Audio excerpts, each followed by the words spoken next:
Palace going into this fixture, as you can see, 12th in the table. It's a little misleading. They're only clear of the bottom three by some 3 points. In fact, the bottom 9 sides separated by 4. Incredibly, in that lower half, only 3 sides have stuck with the managers that started this season.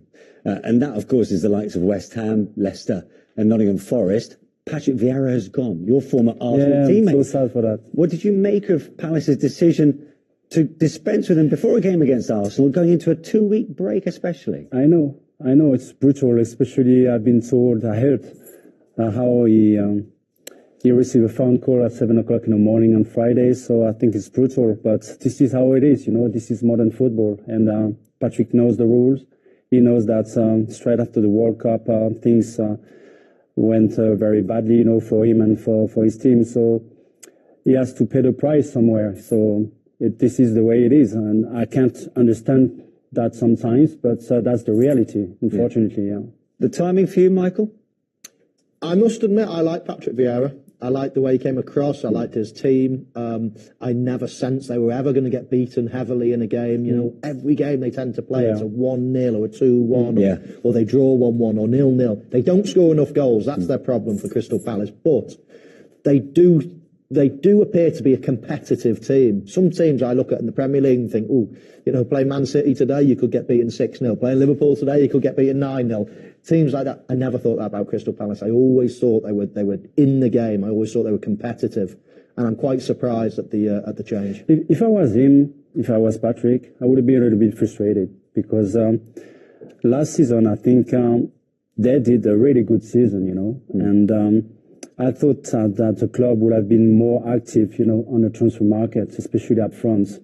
When you look at the players, they've got decent players, but no one can score more than 10 goals during the season. So I think that was a major problem for him. Yeah. And they lost as well Gallagher, and he was the link between the midfield and the strikers. And I think they should have been more active, on the transfer market. Yeah, but you could argue maybe they started this season almost as a weaker 11 without Conor Gallagher there, who made such an impact in the last campaign. But also, from the outside looking in, Michael, it seemed like a rather puzzling conundrum to dispense with a manager with some managerial experience as opposed to going with Patrick McCarthy, who's very much a rookie for a game against the league leaders.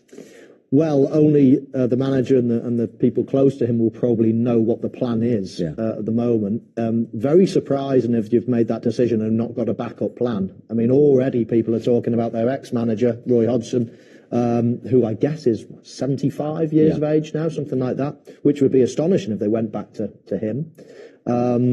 But if there's no plan, then it's very strange because it's not like the players weren't playing for Patrick. It's not like, they were getting beaten 4-0 every week. There was none of that. There was no sign of that. So all the more strange, all the more surprising for me. I am really surprised at this decision. Would Roy Hodgson returning be a step in the right direction for you?